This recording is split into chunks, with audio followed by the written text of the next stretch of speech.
all the currencies are right now fiat currencies, backed by absolutely nothing, totally printed out of thin air from that date, 15th August 1971.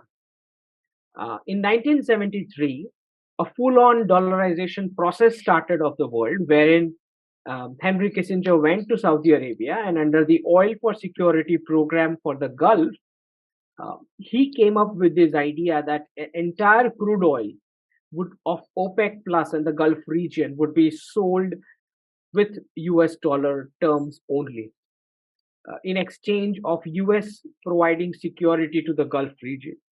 So this was the time where you had the birth of what we call as the petrodollar.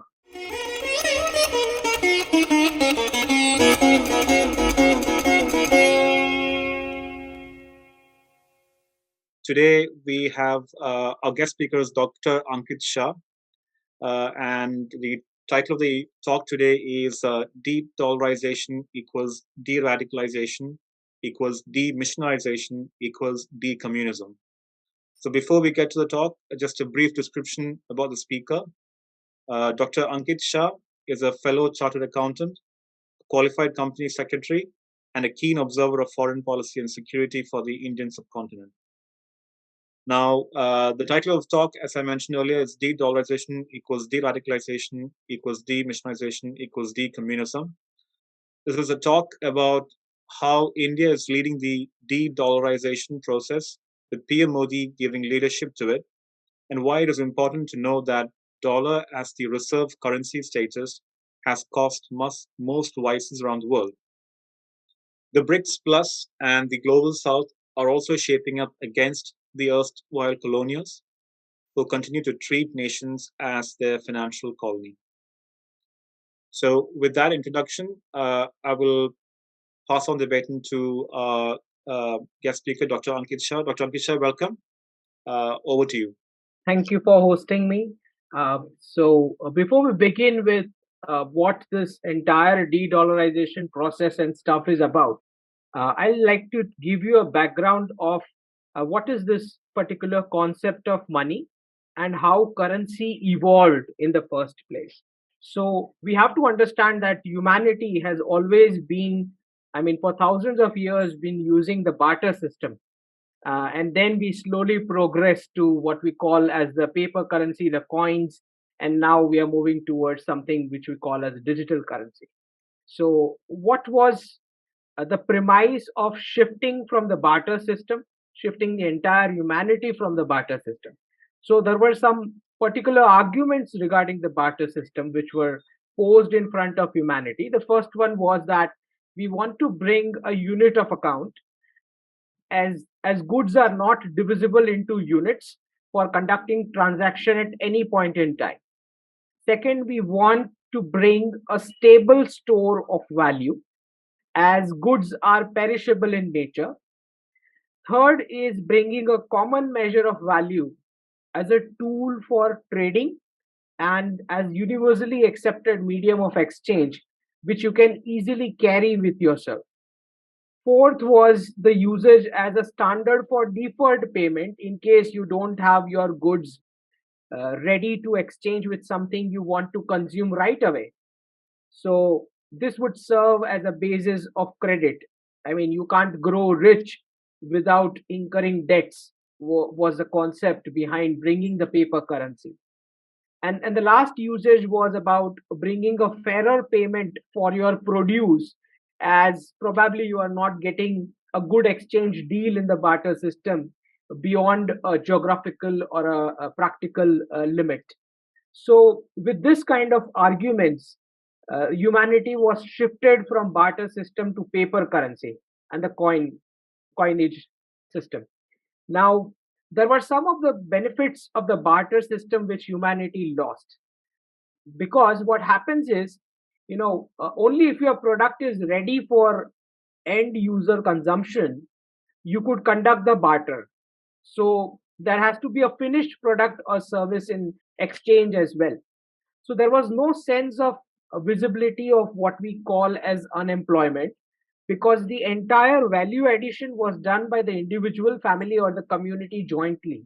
an entire society was equally empowered in the sense that the value chain involved the entire family and the community circle. So there was never a concentration of huge chunk of wealth in a few hands. Now, if you compare that with the contemporary world, the final product or service is built after running through several decentralized processes amongst unknown entities and individuals, totally disconnected from a family or the community setup. What we call as the division of labor benefit of economies of scale, as per Adam Smith capitalism economic theory. Also, there was no massive storage of production to the extent of creating the ability of artificial price manipulation by hoarding in the barter system. So, most commodities or goods were, though perishable in nature, there was never an over or under production to that extent. The society auto adjusted the output based on their requirements for the barter. So, in that sense, the region or village was inherently self sufficient and content. And there used to be an optimum utilization of natural resources, which meant that there was a wisdom of minimalism in life in that sense in the barter system. Besides that, I mean, when you compare that with the contemporary world, there are widespread manipulations, as we all know, with the weaponization of overproduction and sometimes even hoarding. The natural resources stand ruthlessly exploited today. The height of extreme capitalism results into speculative trade, what we call as derivatives in the commodities today, determining the price of the underlying asset instead of the physical asset determining the price of the derivative. So the output or production is altered to fix a maximum profitability scenario, irrespective of what the nature's capacity is or what the human needs are in the contemporary world. Again, in the barter system, there was complete price stability and almost zero inflation because the barter trade wasn't renegotiated for over years. The understanding of what many hours of hard work should measure the exchange between the buyer and seller was inherently understood and largely remained undisputed. So there was no requirement of the idea of a socialist welfare in a society which is absolutely inflation free. Whereas in the contemporary world, you see the exploitation of extreme capitalism for profits causes income inequality between the rich and poor to the extent. And as the byproduct of the 18th century Adam Smith capitalist industrialization, we saw Karl Marx coming up with a communism, making a fit case for a huge government format, launching communist freebies politics. Again, in the barter system, the national and international trade was smooth. It did not require maintenance of forex reserves or facing deficits like in the current world. So, a strong society meant strong governments and hence almost zero outside interference in the policies of the state. So, individual and national sovereignty both were equally maintained under the barter system which humanity had. Now, in the barter system, again, there was a very negligible credit based sales, almost zero chance of bad debt. So, this massively contributed to the social harmony further. Whereas in the contemporary world, you see the West is unable to pass on their socialist freebies bills with this reserve currency format on the rest of the world, while the East is totally unaware of the fact that this government offerings in the West are actually from their own pockets, and hence they admire the Western lifestyle out of ignorance. The East does not have a reserve currency, endless printing privilege for the Eastern governments to take care of their aged parents with entitlement benefits, Medicaid, social benefits, income security, food stamps, or low interest loans for innovation and whatnot. So you see this kind of a lopsided affair that we see. Now, when we come down to the paper currency and the coinage, in order to gain people's trust that these are real currencies, you first had gold and silver coins with kings and queens faces printed on those. And these coins used to get demonetized by the kings. They would, take back all the gold and silver coins because these were precious metals, accumulate the wealth, then issue cheaper metal coins. And this is how they used to demonetize the society and collect wealth. So, this is what the monarchy used to do with those coins. Gradually, we had cheaper coins coming in. And then, as we all know, one after the other, after the mercantilism and colonialism period, we saw how pound became the reserve currency of the world. Very interesting that demonetization, as I explained, always happens by accumulation of gold and silver, the precious metals. This is something which the viewers should understand. So the monarchs used to do this. The same thing was something which the United States did. In the Second World War, it collected all the physical gold in exchange of war supplies to the European countries. And once the gold was accumulated, physical gold was accumulated in a decent quantity, you find that under the Bretton Woods Agreement after the Second World War, United States dollar was able to replace the pound as a new reserve currency of the world. This is how the US dollar became the new reserve currency. So, as I said, demonetization always happens with accumulation of physical gold and silver.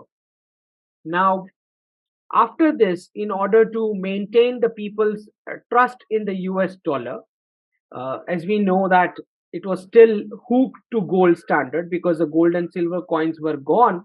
So, a prefix quantity of gold you have to keep in order to print a new currency. So that is the gold standard. That is how all the currencies of the world were hooked to the gold standard. Once again, there came an event where, with the Cold War, the country started losing faith in the United States dollar. This is the point in time United States came up with a statement on its currency, and the statement was, "In God we trust." So the idea behind adding these words to the currency was, one, to get back the trust of the people and the countries in the US dollar.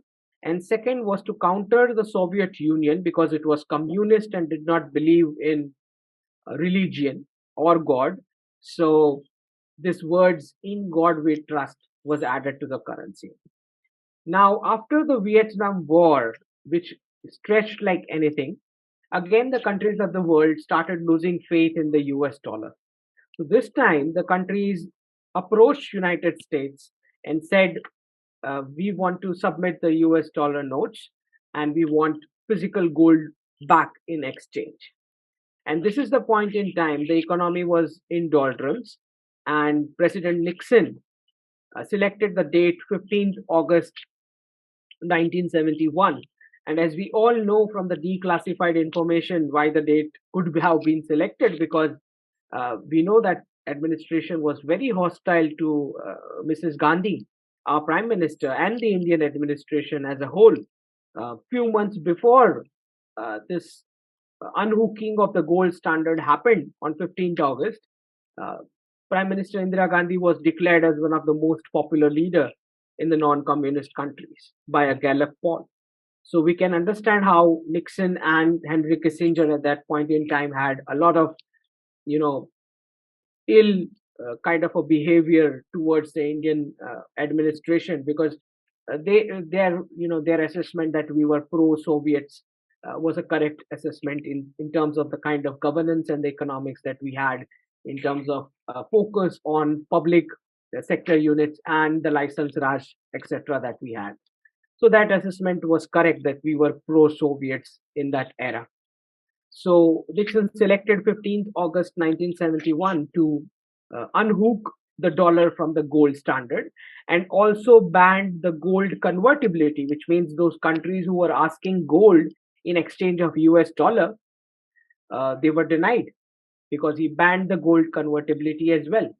So on that date, 15th August 1971, since all the other currencies of the world were hooked to the US dollar, and US dollar was unhooked from the gold standard, every currency that we have in the world today, till today, are fiat currencies, which means they are backed by nothing.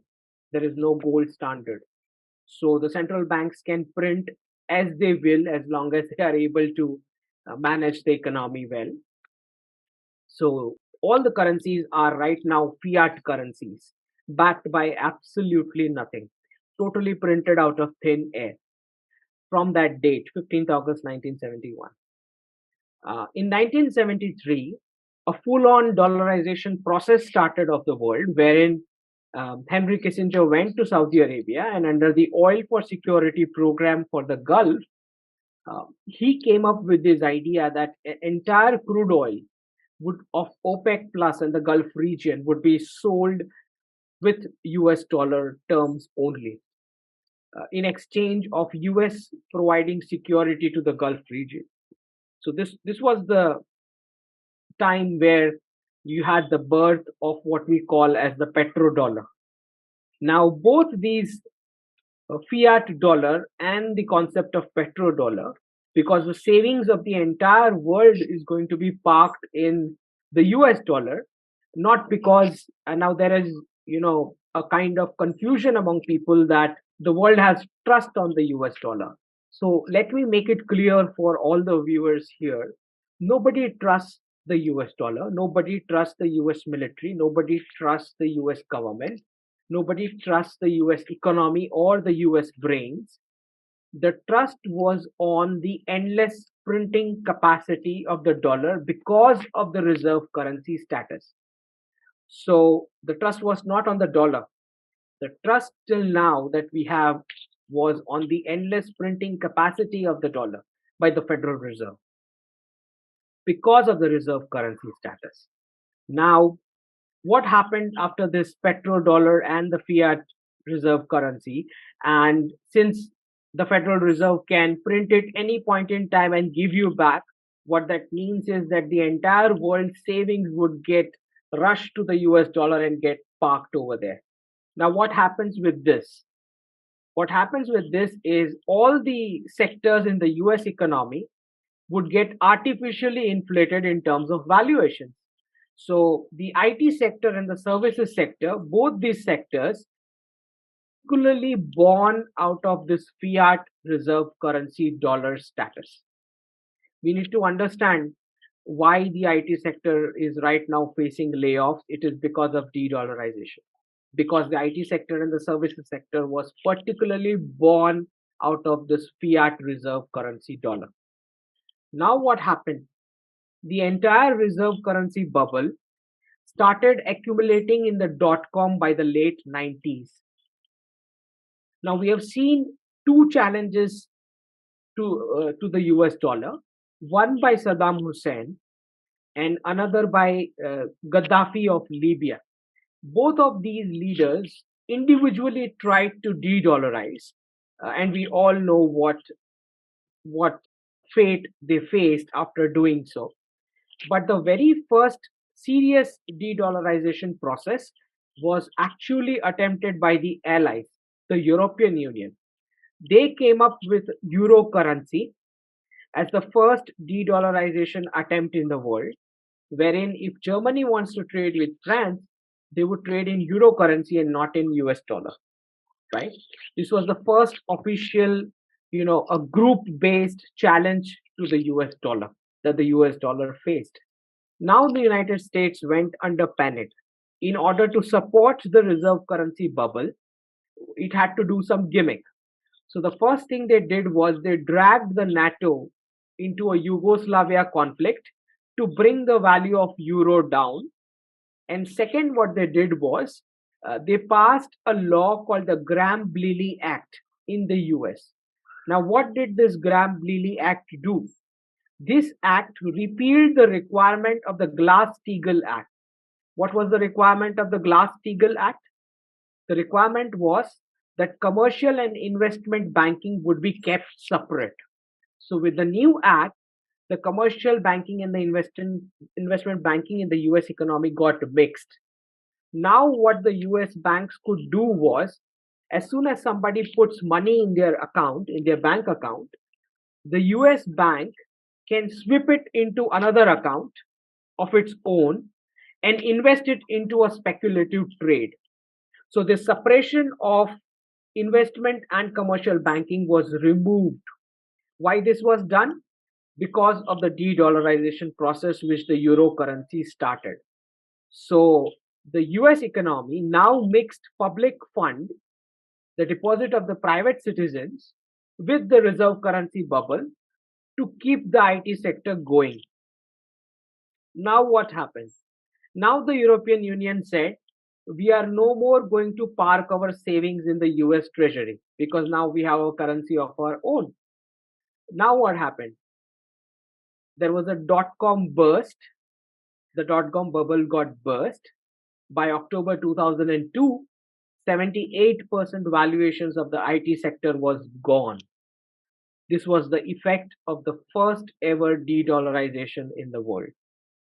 Now, furious with this, United States brought China in the World Trade Organization, distributed all the benefits of the World Trade Organization membership to China, and then slowly China became the manufacturing giant that it has become today. What did China offer in exchange? China offered to park all the savings in the US Treasury instead of the European Union allies. So this was the deal, right? Now, what happened in the 2008 crisis? Because this Graham-Bliley Act was passed, the entire subprime crisis impact happened, but none of them went to jail because this investment in speculative trade and this kind of low interest loans was legal. So nobody went to the jail with the 2008 crisis. Now what happened? Like United States always does, in order to come out of any kind of an economic crisis, what it does is it starts the printers on. It prints more dollars. So after the 2008 crisis, United States printed unlimited dollars, and because of the excess supply of these dollars, the entire inflation was then passed on to the rest of the world because the rest of the world uses US dollar as the reserve currency. So the excess supply would bring the purchasing power down, which means that more dollars need to be earned to do any kind of bilateral or a multilateral trade. So with this, the entire inflation of the socialist benefits which United States prints in the US passes on to the rest of the world. So the entire US lifestyle since 1971, it's actually being borne by the rest of the world. Now what happens? This causes the Arab Spring in 2011 because of the food inflation protests, and many of the Middle East governments started falling down. This was the point in realization for the first time that the Middle East countries realized the heavy cost of using US dollar as the reserve currency. Not just that, the Gulf realized that they wasted about 50% of their crude oil wealth in sponsoring radicalization throughout the Indian subcontinent and the Middle East just for the sake of keeping the US dollar going as the reserve currency status. They also realized that in order to now diversify their economy from this limited crude oil stock that they have left, they will have to de radicalize their society. So, this is all what happened after 2011, this kind of realization coming in the Gulf that in order to diversify their economy, out of the free crude oil, which is now limited quantity left, they will have to de radicalize their society. So, in order to de radicalize the society, they will also have to de dollarize because it makes no sense to accumulate savings in a fiat dollar, which is backed by nothing, and a currency which is losing purchasing power every point in time. United States prints new bunch of the socialist freebies like retirement benefits, income security, food stamps, Medicaid, entitlement benefits, income security, etc. in the US. So who will like to accumulate US dollar, which is fiat backed by nothing, printed out of thin air, and which is continuously losing its purchasing power? I mean, if you calculate from 1913, the start of the Federal Reserve till now, dollar has lost about 98% of its purchasing power, right? So the Gulf realized that selling in US dollar makes no sense. the crude oil that they are selling, the energy that they are selling. Similarly, the buyers of energy realized that because they are doing the transactions in dollar as the reserve currency, they are actually paying for the lifestyle of the Americans. So each and every country which cannot purchase energy in their own currency are actually a financial colony of the United States. So it's just that the baton of colonialism passed on the other side of Atlantic from UK to the US. The colonialism is still continuing. Now, now what happened? We got a leadership in 2014 in India, and the Crown Prince Mohammed bin Zayed of UAE was probably, in my reading, waiting for more than a decade for some international support to do the de-radicalization of the Gulf society. And Prime Minister Modi perfectly fit in that spot when he came in 2014 in power. What happens with the frequent meetings that begins? In 2015, the first meeting, the Crown Prince goes back to UAE, and there was a narrative which was going on in India at that point in time about intolerance in the Indian society. So he immediately goes back after meeting the Prime Minister here and declares a tolerance ministry. So Prime Minister Modi is trying to look at permanent solutions to the problem of radicalism and jihad at the point of its origin in the Gulf, which is why the Saudi Arabia and the UAE taking the leadership of the Gulf region, they started deploying yoga, Ayurveda, and mandirs in order to de-radicalize their own society, because they want to move towards a diversified economy where tourism is possible, where churches are possible, where DJ pubs are possible, where mandirs are possible in the Gulf. So, in order to bring their society out of the clutches of the clerics and the radicalism, they looked at India as a support, as a big international support, because they had seen the American style of de-radicalization, the bombers flying from the top. They've seen the Russian military style of de-radicalization. They've seen the Chinese method of stealing organs from the Uyghur Muslim bodies to de-radicalize. So they safely selected Indian yoga, Ayurveda, and mandirs. In fact, Saudi Arabia has official curriculum as yoga in their curriculum. So they're looking at de-radicalization and de-dollarization. This entire arrangement and evolvement came because of understanding of what kind of damage the US dollar has done with the reserve currency status. You have seen the conflicts being created all through the region, and I have covered this as what I call as the two buckets theory to continue the US dollar, where one bunch of healthy nation is being told that your neighbor is a rogue country, needs to be sanctioned, which is why you need to continue with the US dollar as a reserve currency. So the United States diplomacy has worked all over the world in the last 40-50 years in a fashion where countries are distributed in two buckets. One bucket get arms and dollars, the other buckets get sanctions. And the healthy nations are told that your neighbor is rogue, needs to be sanctioned, which is why you need to now continue with the US dollar. So this is how I've completely, elaborated in my forthcoming book, which will be launched this month in Delhi. It is on geopolitics. It also covers this entire dollarization and de-dollarization process in detail. Once this thing started about de-radicalization, the first thing which is understandable that in order to flip any currency outside of its reserve currency status, you need to physically accumulate gold and silver. It's the same process which the monarchs did after the barter system, collecting back the physical gold and silver coins and then issuing cheaper metals to collect wealth.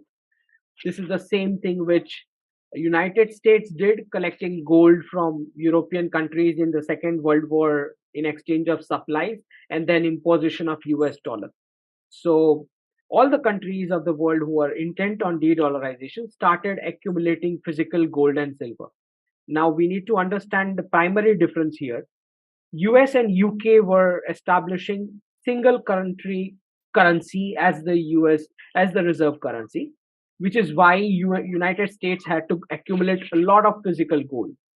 But since BRICS plus nations are making a currency which will be a basket of all participant currencies, they do not require to accumulate so much physical gold in their reserves to flip the dollar out of the status, right? Because they are making a multilateral reserve currency, not a single country reserve currency. So the entire weaponization of the US dollar, they can sanction anyone they want. They can freeze reserves of anyone they want. They can seize reserves. They can bail out anyone they want. They can sanction the payment system and stop the transactions of any country they want. So this entire global policing role of the US dollar is now under question with the kind of de-dollarization process that has kicked in. And Russia and China had no clue about this. It's Prime Minister Modi who took the lead of de-dollarization, according to me, because early 2016, we first came up with a gold monetization scheme. The idea was that first we try to channelize the physical gold which the Indians have, the citizens have on their own. But as we all know, the kind of civilizational wisdom we have, we won't part with the physical gold. So that scheme was not much successful. But after that, Prime Minister Modi, with the central bank collecting the physical gold, Russia, India, China, and even the Gulf nations, Turkey, Iraq, all these countries, central banks started collecting, accumulating physical gold. After that, India said that we are not going to enter into multilateral trade pacts. We will prefer bilateral free trade agreements with each country. So whoever wants to do a free trade agreement with us, they need to queue up and we will negotiate the terms bilaterally with individual nations.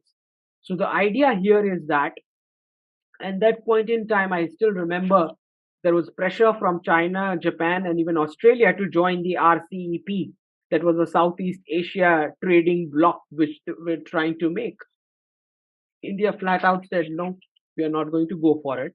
We'll go for individual bilateral trade because the underlying idea behind this is that in every multilateral body, because all these busy bodies which were created after the Second World War, be it United Nations, be it World Bank, be it World Trade Organization, be it IMF, all these were intended for propagating a unipolar dollar-led international trade. There has never been a fair globalization in this world at this point in time, until this point in time. So all these bodies were propagating a unipolar dollar-led international trade. So India said, no, we are not going to go for multilateral trade pacts because dollar would, get fixed by default in that kind of a setting. And you cannot negotiate with 10, 15, 20 nations and flip out the dollar from the reserve currency status. It is very easy when you have individual bilateral free trade agreements. You can negotiate with individual countries and flip out the transactions out of the dollar, right? So it was India's initiative of leading the de-dollarization process for the world. Russia and China had no clue what's going on. After that, we had this entire BRICS currency format discussion which started, wherein now in the August summit this year in Africa, they are going to discuss the format of how the new currency formula is going to work out. And as long as we can see the kind of movements that we see, it's not a surprise that all of a sudden countries have started finding out mines, because we are moving in a world of a pegged currency, a currency which is pegged by commodities, gold, silver, this kind of mines, lithium reserves. So all the commodities are going to be covered in that particular basket. Let's see what kind of formula is generated by the participant nations of the BRICS Plus. But basically, this is why the mines are suddenly being found out in all nations. There just came news about Iran finding out lithium reserves. There are news about Pentagon asking for a budget for taking over some Canadian mines. Similarly, US has given an all stake takeover bid of the largest gold mine in Australia, the gold producing entity. So you are seeing this rush for mines because the currency formula which is next going to come up is going to be a pegged currency formula, wherein all these commodities will be covered as some kind of a proportion for the valuation of the new reserve currency which the BRICS Plus are trying to make up. So it was very clear that post December 2022, that was the presidentship that India had of the United Nations Security Council, no serious reform started for positioning us on the high table with a veto power.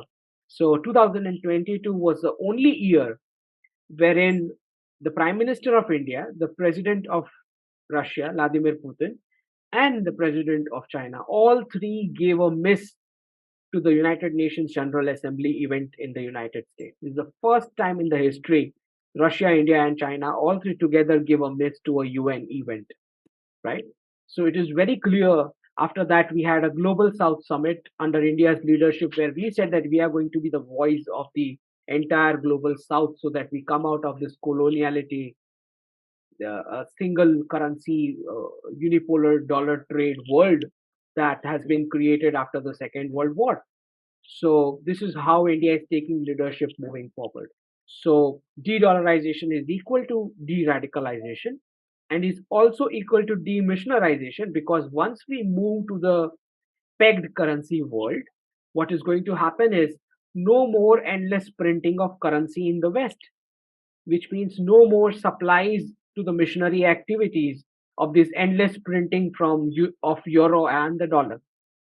So de-dollarization is also equal to de-missionarization, and de-dollarization is also going to be equal to de-communism, because once the currency is pegged with a finite commodity like gold or silver, what is going to happen is a lot of fiscal discipline will have to be maintained, and politicians can no more, you know, declare freebies like the way they want, free electricity, free water, this, that. It's not possible in a pegged currency world because you have to maintain a level of fiscal discipline when a currency is pegged with a finite commodity.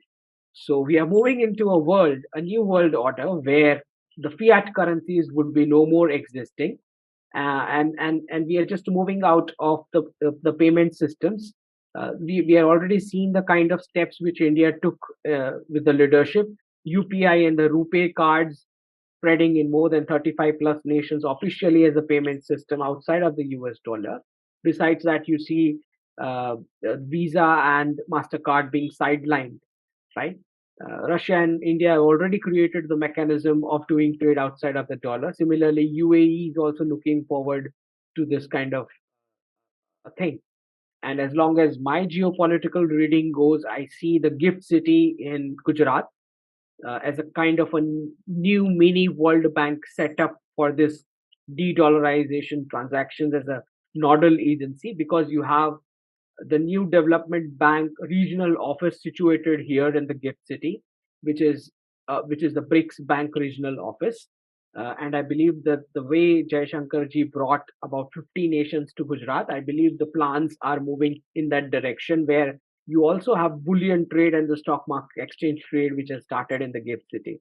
So I believe that this is going to be the mini World Bank kind of a setup which the government is trying to create when we move towards a pegged currency world. We've already seen one latest step which has come yesterday about only those ornaments with the hallmark can be sold, because I believe that once we move to the pegged currency world, there will be a lot of regulations which will be coming on the mining sector.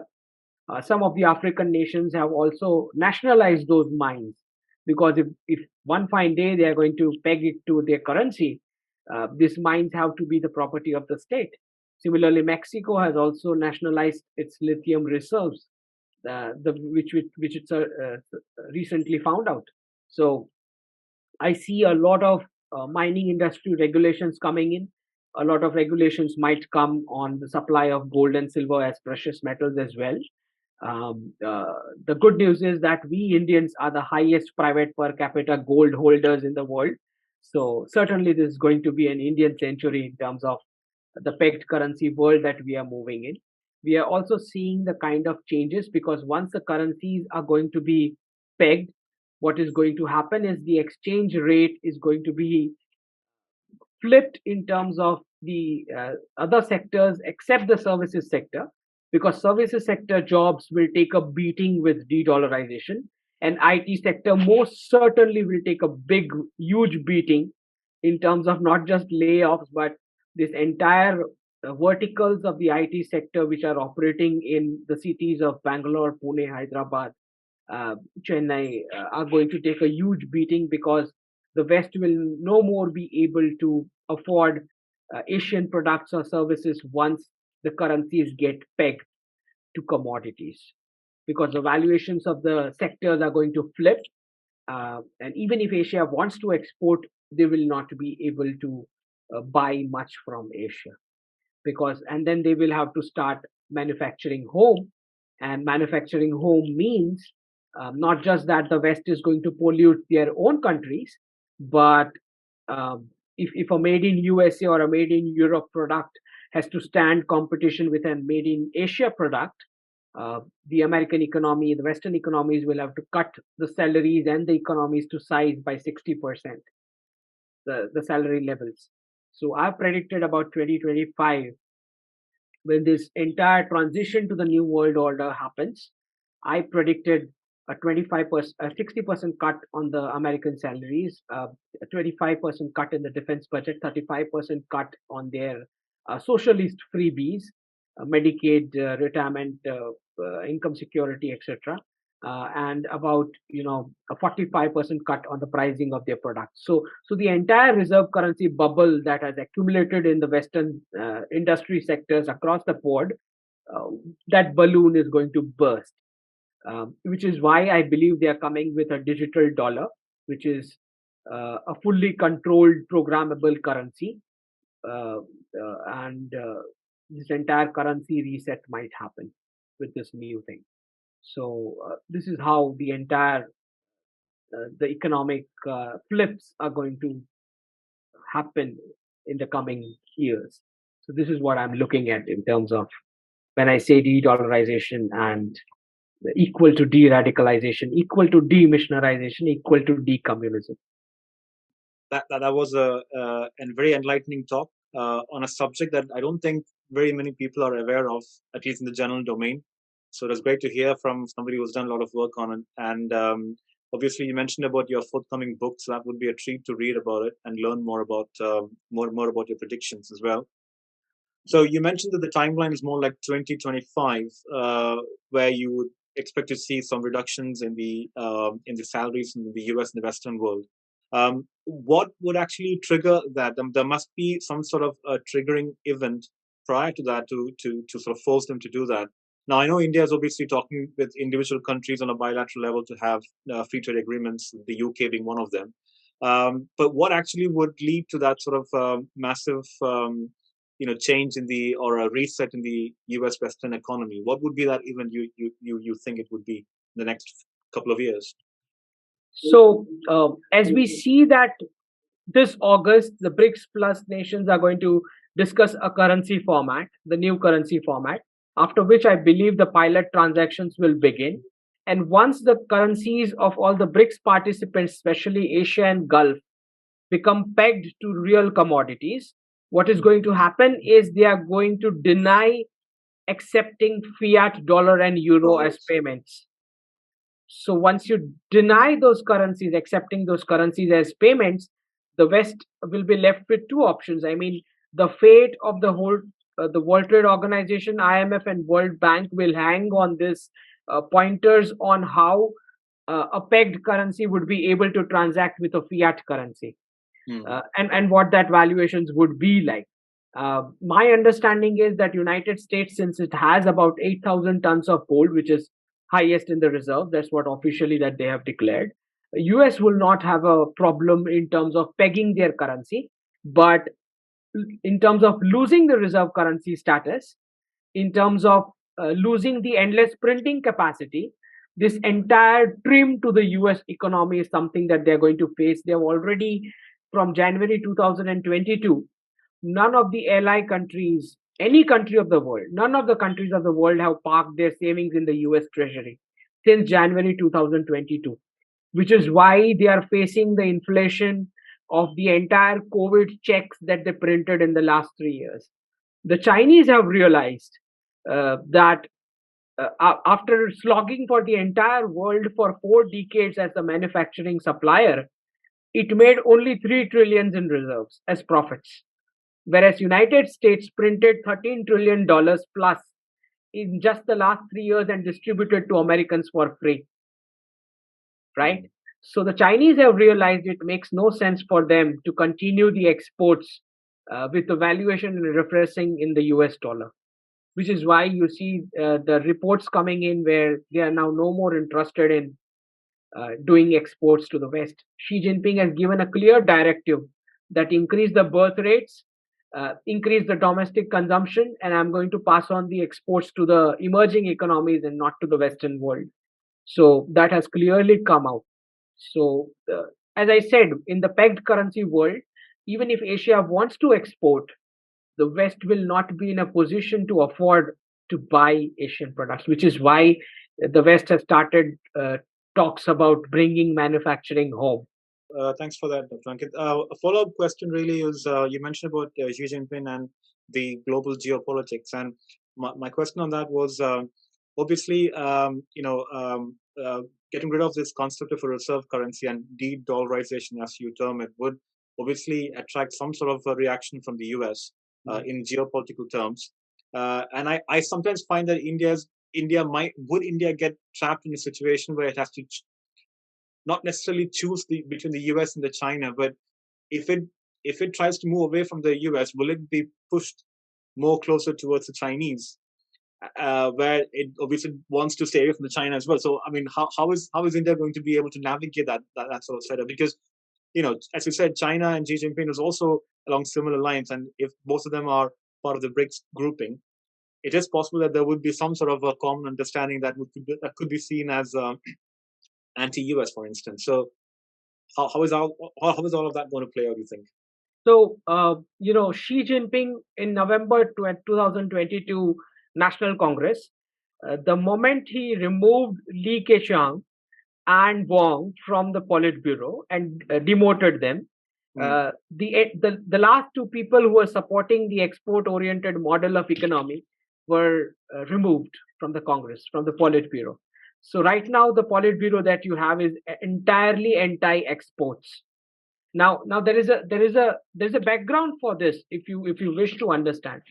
The 1962 war, as I see it, was a war which was an internal compulsion for the Chinese Communist Party to conduct the Cultural Revolution which it began in 1966. So the CPC which set in 1962 for discussing their plans, they decided on the Cultural Revolution in 1962 only. So, and why we saw that war was because, 20 years plus before the 1962 war, the Chinese ambassador to United States gave a statement that India rules China culturally without firing a bullet across. Yeah. So Hu Shi was that ambassador. Now, so you need to understand that in order to survive the Chinese Communist Party, they gave a physical punch to dharmas in 1962 war so that the pride is lost, and then they stamped out all the dharmic, India influenced dharmic and religious practices, particularly Buddhism, within China with the brutal cultural revolution which began from 1966. So it was the requirement of wiping out the Indian influenced cultural festivities and religion dharmas of 66 that they had to do the 1962 war, right? So that was a precursor to it. Now what has happened is, now Xi Jinping is saying that I want to increase the domestic consumption, so bring those festivals back. That is what he's saying. All right. So you see the entire flip that has happened.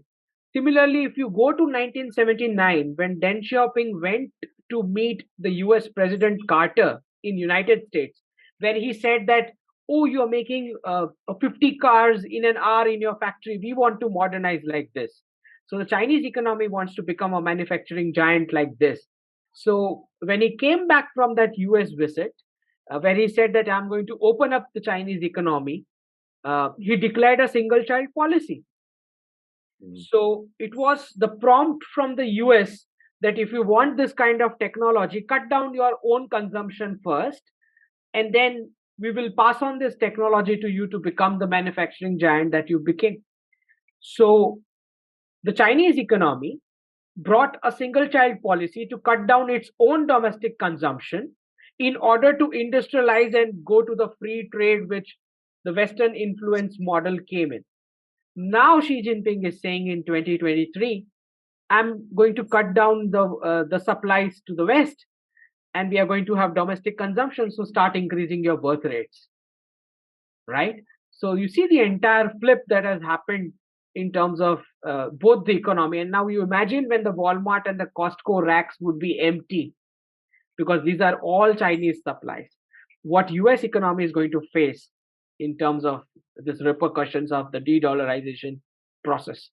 Coming to your question, which when I give this talks on de-dollarization on lot many channels. So I get this question: what about the bilateral conflicts between India and China, the LAC standoff which is going on? Similarly, what about the bilateral conflicts among the BRICS nations? Now, my reply to that is because this BRICS plus nations are making a multilateral currency, bilateral conflicts are not going to have any impact on it. And I can give you examples after examples. The Russia-Ukraine conflict has not affected the SDRs of the IMF, which is a multilateral format. Similarly, Poland asking for Second World War reparations from Germany has not impacted the euro currency. Right? So none of the bilateral conflicts are going to impact a multilateral currency format. Thank you. Thanks, Dr. Ankit. So I think we can now move on to sort of questions from the viewers. Just a request to all the viewers: if you have a question, please do raise your hand using the reactions option. I've also got a few questions in the back channel, so I'll probably first ask some of those questions because they have been posted a little bit earlier. So let me just pick up the first one. I think it is from somebody called Sheetal. So Sheetal's question is, after 31st of March 2023, jewelry having a 4-digit HUID as a hallmark cannot be sold. Instead, jewelry having a 6-digit alphanumeric number as a hallmark can be sold. This is from Nidhi Kare, who's the Additional Secretary, Consumer Affairs, on gold hallmarking. So the question is, what could be the possible reason of doing this? So as I've predicted long back, the gold and silver supply are going to face regulations, because if your currency is going to be pegged to these precious metals as commodities, the entire mining sector is going to have heavy regulations. As I gave examples to you, some of the countries nationalize these mines.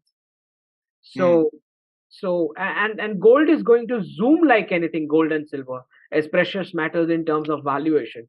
So because once we move to the pegged currency world, we have to understand, in order to keep the US dollar reserve status going, gold, silver, manufacturing, farming, logistics, food processing, and defense, these are the sectors which were artificially suppressed in terms of valuations. So all these sectors are going to zoom like anything. The services sector, including the IT, are going to face the brunt because they were born with the fiat reserve currency dollar, right? So you can expect more regulations coming in on gold and silver supply, and the valuations are going to be so high. I believe many of retail jewelry shops could be shutting down later once we move to the pegged currency world. Thank you. The next question is actually quite related. It's from somebody called Ankur, who's asking, if the currency is being pegged to gold, will the gold price rise permanently to a level much higher than it currently is in India for decades to come, considering the rupee will also get stronger post de-dollarization? I think you've given the answer to that already, isn't it? Yeah, the gold value is going to go zoom like anything. Yeah. But I believe that there could be regulations and there could be increased taxation on the sale as well. So that is something which you can expect coming in. Thank you. Uh, Again, there's another follow-up question from the same person. What is your advice for Indians to take any action regarding our own fiat currency? Do you see liquidity issues in India in the near future, say till 2032? The Indian economy would never have liquidity issues, particularly because all the aged economies are going to pour in their funds on the working population that we have. So we have the youngest population in the world. I mean, for the next 30 years, we are secured in terms of the manpower supply that we are going to give to the rest of the world. So all the aging countries are going to pour their savings and investments in the Indian economy.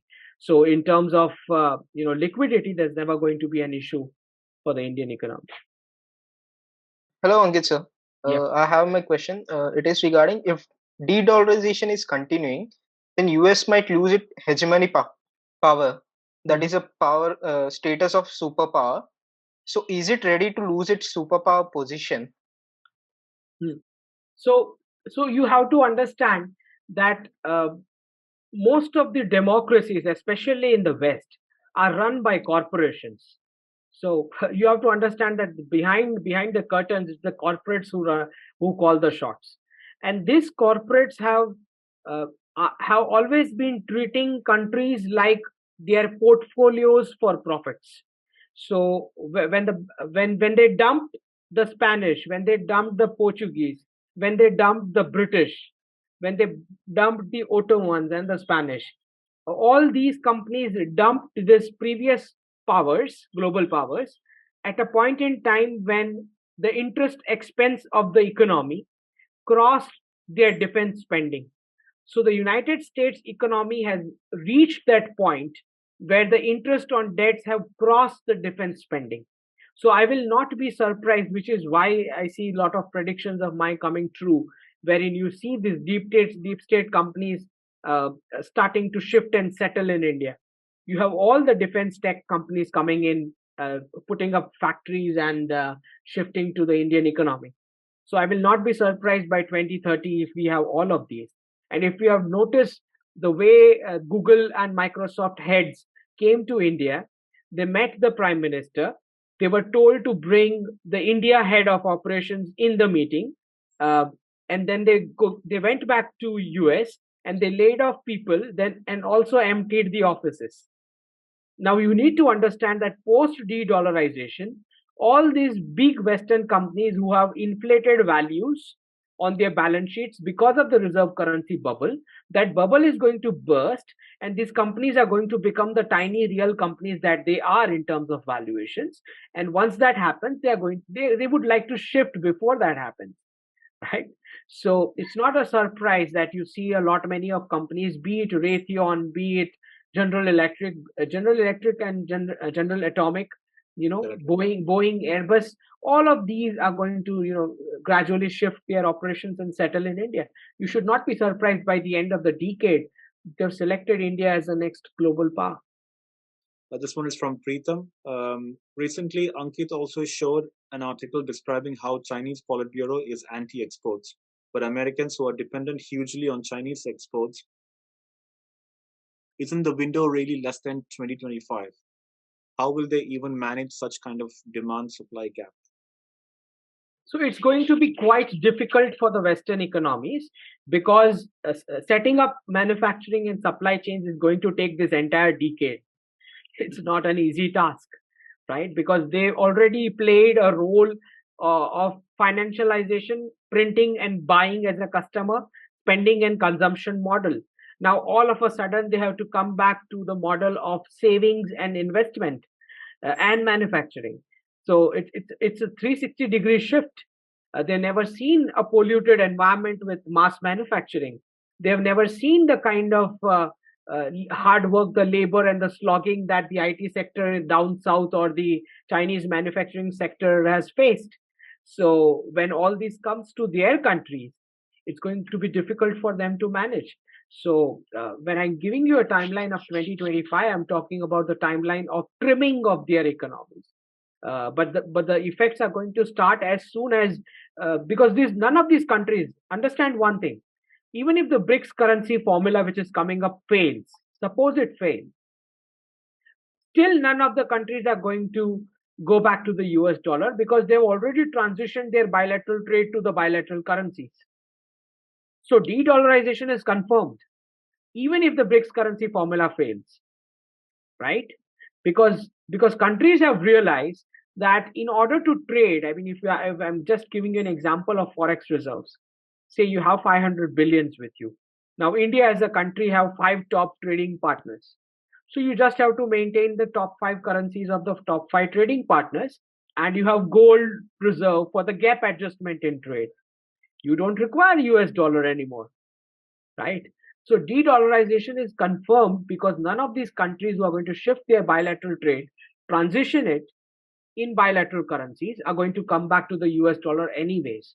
So I think United States have realized that this is now no more, they cannot counter it anymore. Now there are 20, 30 plus nations. There's not one Saddam or Gaddafi. And they also realize that the mountain of debt that which they have created, which is $31 trillion plus, they also need a solution to that. So the only solution to that is a global reset, which is why I believe that they will be aligned eventually on this process of pegging the currency, which is why you are seeing that a lot of private cryptocurrencies are being facing a lot of problem because the central banks in the West are not going to allow giving up the power of money regulation to these private cryptos. Thank you. Moving on to another question from Aranjan or A. Ranjan. So it says, salute to you, dear doctor. Always an eye-opener and inspiring are your sessions. Question is, when would the effects of de-dollarization start to appear in US or UK? And what is your advice to NRIs living in the UK who have parked their wealth in UK banks? Looking forward to your book. So you need to understand that the impact has already started in the sense of inflation. Till now, the Western economies were able to pass on this inflation to the rest of the world for the entire currency that they printed. Now, since January 2022, as I said, one portion of de-dollarization is already done.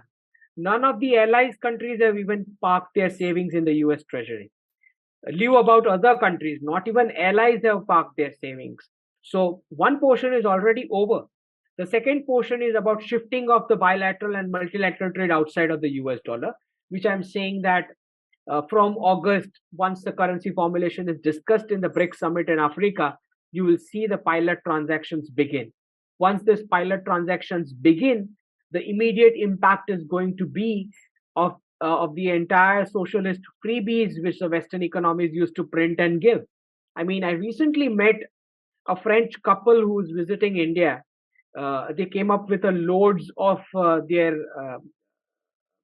substances and stuff, and I asked them, I mean, for what period you are going to be here? So they said we're going to stay for 3 months. So they were on some electricity consumption vacation in India because they have energy issues over there in Europe, right? So I just asked them, what about your job? I mean, if you're here for 3 months, so they're least bothered about the jobs because they believe that one, they have the socialist freebies benefits from the government, and second, they hop jobs like anything. So they do not have, because they have this entire Abrahamic mindset of consumption and spending. They don't believe in savings because they believe in one life. So one life means they want to consume everything